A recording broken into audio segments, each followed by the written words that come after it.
ఈరోజు తెలుగుదేశం పార్టీ మహానాడు నిర్వహిస్తూ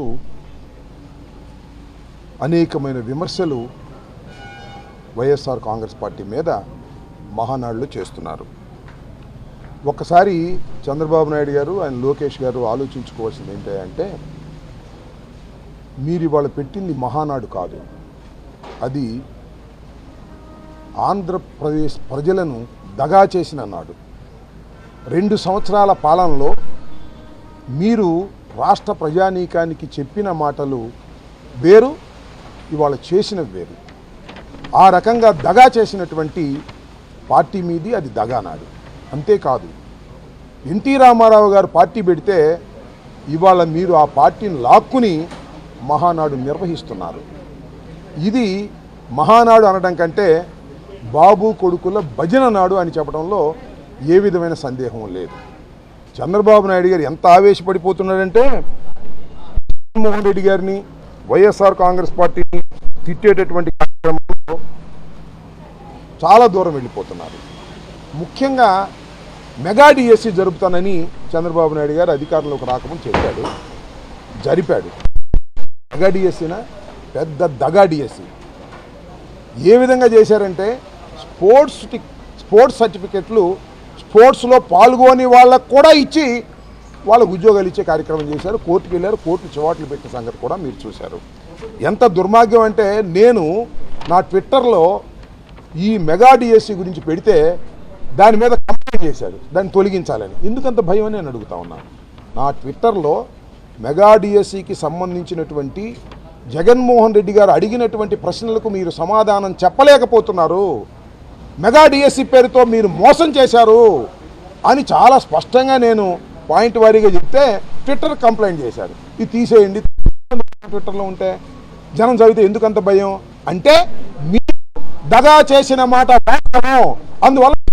ఇదిగో చూపిస్తాను చూడండి, చంద్రబాబు నాయుడు గారు చాలా ఆవేశంగా మాట్లాడుతున్నారు. ఈ డిఎస్సి గురించి మేము అడ్డం పడ్డామని, అయినా కూడా ఉద్యోగాలు ఇప్పించామని చాలా ఆవేశం మాట్లాడుతున్నారు. వాళ్ళ అబ్బాయి తప్ప ఎవరు. ఇది మీరు చూడాలి, చూసి దీన్ని ప్రజలకు తెలియపరచవలసినటువంటి అవసరం కూడా ఉందని ఈ సందర్భంగా నేను తెలియపరుస్తున్నా. చూడండి ఇది ఒకసారి.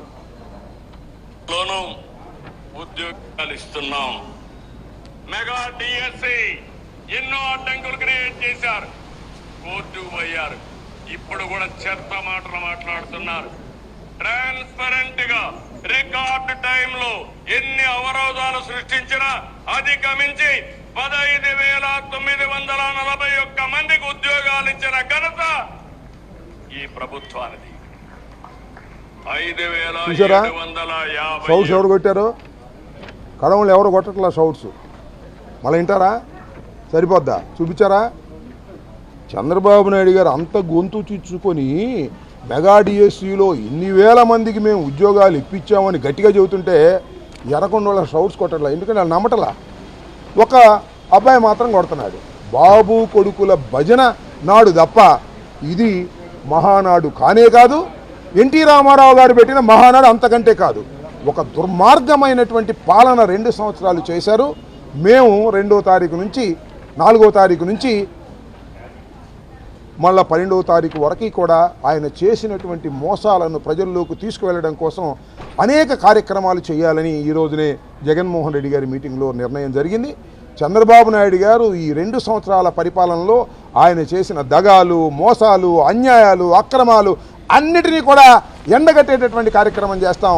నాకు తెలిసినంత వరకు ఈ రాష్ట్రంలోనే కాదు, ఈ దేశంలోనే 2 సంవత్సరాల్లో ఇంత భయంకరమైన ప్రజా వ్యతిరేకతను మూటగట్టుకున్నటువంటి ప్రభుత్వం కూటమి ప్రభుత్వం. అవన్నీ డైవర్ట్ చేయడానికి గొడ్డలి పార్టీ అంటాడు, పలుగు పార్టీ అంటాడు, ఏ పిచ్చి పిచ్చి మాటలన్నీ ఆయన మాట్లాడుతున్నాడు. పిచ్చి పిచ్చి మాటలన్నీ ఆయన మాట్లాడుతూ మేము పిచ్చి పిచ్చి మాటలు మాట్లాడామనేటువంటి మాటలు నారా చంద్రబాబు నాయుడు గారు వాళ్ళ అబ్బాయి చేస్తున్నారు. ఇది దుర్మార్గమైనటువంటి పాలన. ఈ పాలన ఇంకా 3 సంవత్సరాలు కొనసాగాలి. అది ఇక్కడ బాధాకరమైన విషయం ప్రజలకి. కాబట్టి ఇవాళ చంద్రబాబు నాయుడు గారు చేస్తున్నటువంటి టక్కు టమార విద్యలన్నింటినీ కూడా ఎదుర్కోవడానికి వైఎస్ఆర్ కాంగ్రెస్ పార్టీ సర్వసన్నద్ధమైందని కూడా ఈ సందర్భంగా చెప్పదలుచుకున్నాను. దాంతోపాటు స్పెషల్ ఇంటెన్సివ్ రివిజన్ ఒకటి రేపు 15వ తారీఖు నుంచి, నెక్స్ట్ మంత్ 15వ తారీఖు నుంచి ప్రారంభంగా పోతూ ఉన్నది. దీన్ని రాష్ట్ర ప్రజానీకం అందరూ కూడా తమ తమ ఓట్లను కాపాడుకోవటం కోసం, తమ ఓట్లను రిజిస్టర్ చేసుకోవటం కోసం అందరూ కూడా సిద్ధంగా ఉండాలి. దానికి వైఎస్ఆర్ కాంగ్రెస్ పార్టీకి సంబంధించినటువంటి బూత్ లెవెల్ ఏజెంట్స్ మీకు సహాయంగా ఉంటారు. మేము వస్తాం, మీ దగ్గరికి వస్తాం. ఏ విధంగా ప్రొసీజర్ చేయాలో కూడా ఆ విధంగా ప్రొసీజర్ చేసి ప్రతి ఒక్క ఓటరు కూడా రిజిస్టర్ అయ్యే విధంగా. ఒకటి మాత్రం చాలా గట్టిగా గుర్తుపెట్టుకోండి, ఈ రాష్ట్రంలో ఏ ఒక్క ఓటు కూడా అర్హత కలిగిన ఓటు పోకూడదు. అది ఎవరిదైనా కానీ, అది వైఎస్ఆర్ కాంగ్రెస్ పార్టీది కావచ్చు, మరొక పార్టీది కావచ్చు. ప్రతి ఓటరు కూడా, ప్రతి పౌరుడు కూడా ఓటరుగా నమోదయ్యే కార్యక్రమాలు చేసుకోవాల్సిన బాధ్యత ఉన్నది.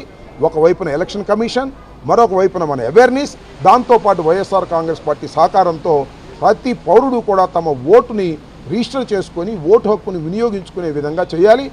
ఏ ఒక్క ఓటు కూడా పోకోకుండా ఉండే విధంగా కాపాడుకోవాల్సిన బాధ్యత ప్రజలదని, దానికి వైఎస్ఆర్ కాంగ్రెస్ పార్టీ అండగా ఉంటుందని, మీకు సహాయంగా ఉంటుందని, మీకు సమాచారం ఇచ్చేందుకు కూడా ఉంటుందనే విషయాన్ని గుర్తుపెట్టుకోండి.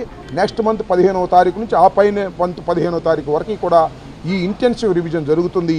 ఈ రివిజన్లో అందరూ చురుగ్గా పాల్గొని తమ ఓటుని సద్వినియోగం చేసుకునే విధంగా, చేర్చే విధంగా అందరూ కూడా అవేర్నెస్తో ఉండాలని హృదయపూర్వకంగా కోరుకుంటున్నాను.